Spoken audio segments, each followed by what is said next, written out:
Magandang araw sa inyong lahat. Magandang araw sa inyong lahat, guys. So, this is Kuya Barbero TV po. Once again po, nagbabalik po tayo sa reaction sa ating YouTube channel, Kuya Barbero TV. So, sa araw na ito, guys, pag-uusapan natin yung iba't ibang usapan sa nangyayari sa ngayon sa ating pinapanood. Lalo-lalo na sa Team Kalingap, kay Kalingap Rob. So yun nga guys, naglabas na naman si Kalingap Rob ng isang video na our family vlog na naman. So yun nga guys, di ba nung nakaraan, napansin natin na madalas nang nag-upload si Kalingap Rob ng mga vlog nila personally ng kanyang pamilya. So meron tayong mga ilang dahilan na naiisip gaya nung na-upload natin nung nakaraan.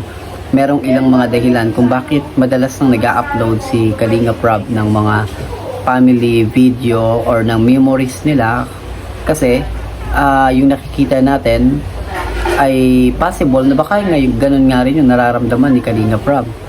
So i-clear ulit natin, pag-usapan ulit natin. No? Yung nakaraan pinag-usapan natin yung mga dahilan. Ang una ay dahil nga sa kanyang pamilya. Syempre may mga time na nagkukulang na ng oras si Kalingap Rob sa kanyang pamilya, sa kanyang anak, at yun naman talaga yung kailangan na maramdaman ng kanyang pamilya, na maramdaman na mas priority ni Kalingap Rob. Although priority ni Kalingap Rob yung kanyang pamilya, pero mas sana ay nandoon nakafocus yung oras o yung attention niya.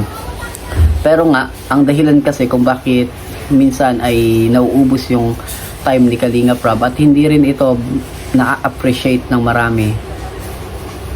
Kung titingnan natin yung pinakadahilan kung bakit nauubos talaga yung oras ni Kalingap Rob, dahil ibinibigay niya ito dun sa mga beneficiary niya.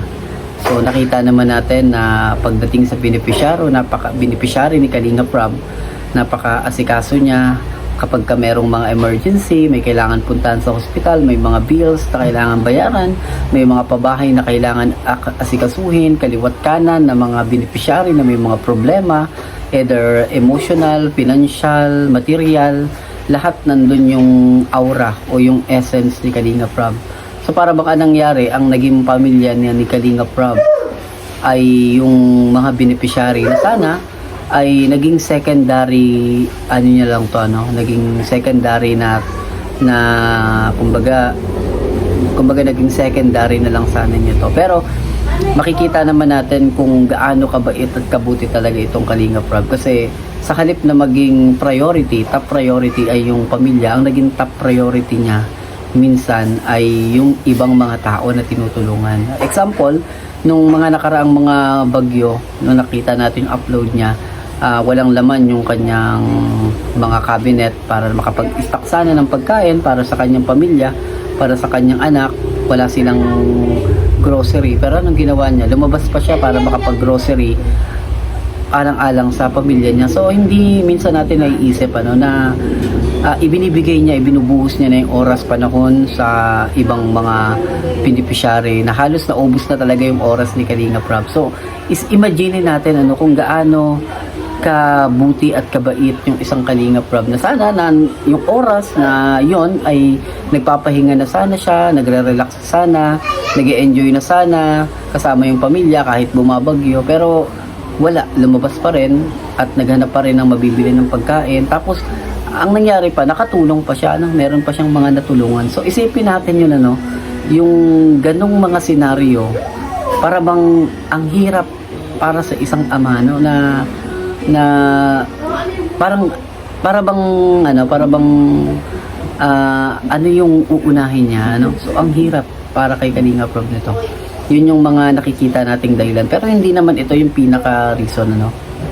Meron pa tayong napapansin na dahilan, or yun nga, dahil sa dami ng mga problema, stress, na syempre kahit ang dami mo nang natutulungan, ang dami mo nang naipakitang kabutihan, ang nakikita pa rin ng tao ay yung negative sa'yo, na sana hindi na lang yun napapansin. Parang yun pa yung pinagpupukusan. Para bang ganito yan guys, gumawa kayo ng isang puting-puting papel, tapos ginuhitan nyo sa gitna.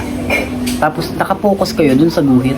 Pero yung dun sa white, hindi nyo nakikita. So parang ganun yung nangyayari.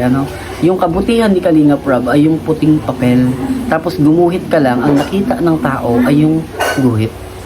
So napakaliit na bagay, pinaproblema ng mga tao. Napakaliit na bagay, pinapalaki ng mga tao. Napakaliit na bagay, ginagawa ng issue. Kaya anong nangyayari, sa halip na hindi ma-stress si Kalingap Rob, nai-stress pa, And then, syempre, nagiging sumbungan din ng karamihan.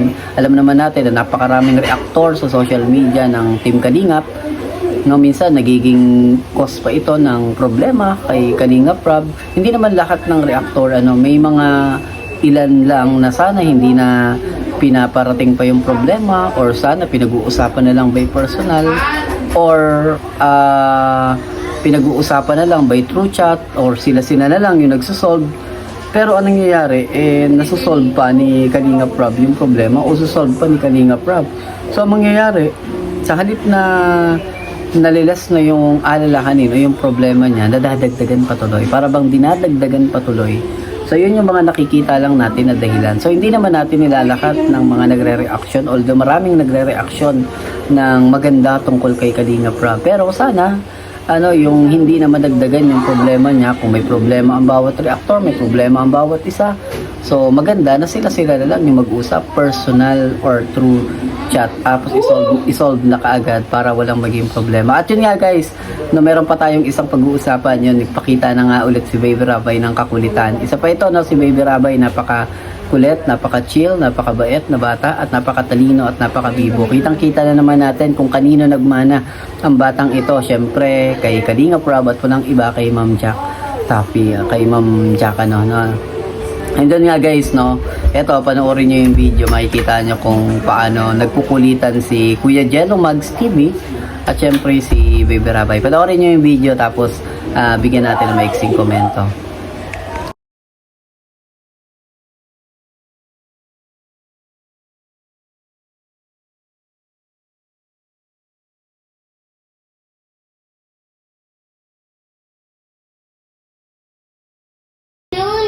Ninong. Mandun na naman yun. Saan? Mandun. Oh, Mandun. ano sa... Yun. Oo, bakit? Inon. Bakit? Na naman yun. Mang John?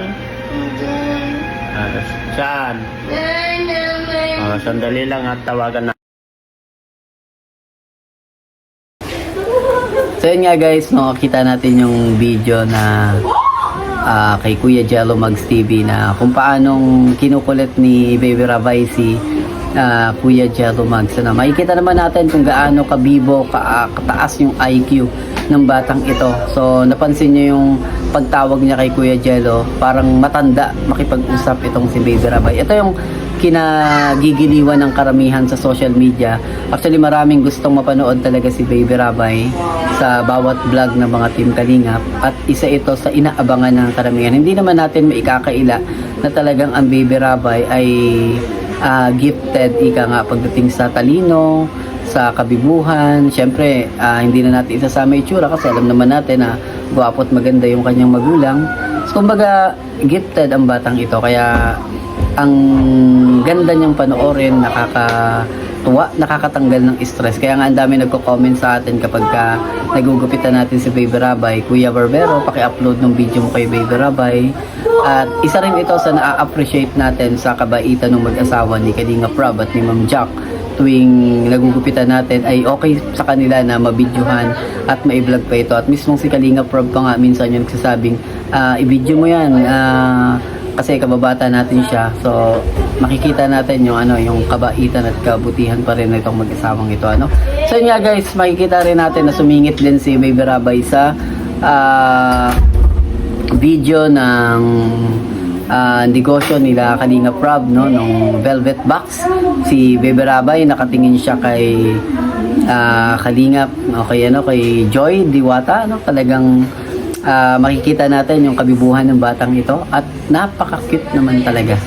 So yan, hanggang dito lang yung ating video. Actually, hindi na natin pahabain. Gusto ko lang na makapag-share sa inyo kung ano yung naging reaction ko sa mga pangyayari ngayon. At syempre, yung pinaka the best ay yung part 20 ng Krista and Mikoy. Hindi natin makakalimutan yan. Krista and Mikoy, paulit-ulit nating panoorin yung part 20 at nakakakilig naman talaga. Isa ito sa hinahangaan natin sa dalawa. Isisingit na rin natin sa video ito kung ano yung naging reaksyon ni Kuya Barbero. Isa ito sa hinahangaan ko, si Mikoy at si Krista. Ang lakas ng chemistry nila. At syempre, isa rin sa nalaman natin at nakakatuwa kung bakit ako humahanga, kung bakit gusto ko yung tandem na ito. Dahil ang totoo, wala yatang girlfriend si Mikoy in true life. Kasi may nagbanggit sa atin na Team Kalingap. Matagal na, last 3 to 4 months mula nang gawin nila itong bidyong ito ng Krista and Mikoy, may nakapagbanggit sa atin na wala talaga itong girlfriend si Mikoy. Possible na talagang maging sila ni Krista, pero hindi natin pinangungunahan bilang isang reaktor, bilang isang dumaan din sa pagiging kabataan at sa pag-ibig. So makikita naman natin kung ano yung nangyayari sa tinginan pa lang ng dalawa. So, nung nakaraan, yung part 20, nakita natin yung eye-to-eye contact ng dalawa na nagpapahiwatig ng magandang samahan o yung parang good relationship, ika nga. So yun guys, hanggang dito lang yung video ng Barbero TV. Sana supportahan nyo yung ating video kapag naglalabas tayo ng mga reaction, at asahan nyo na nakasupport po ako sa Team ni Chris. Hindi lang sa Team ni Chris, lahat po ay pinapanood ko. Pero one love po tayo, no hate tayo sa kahit na anong tandem.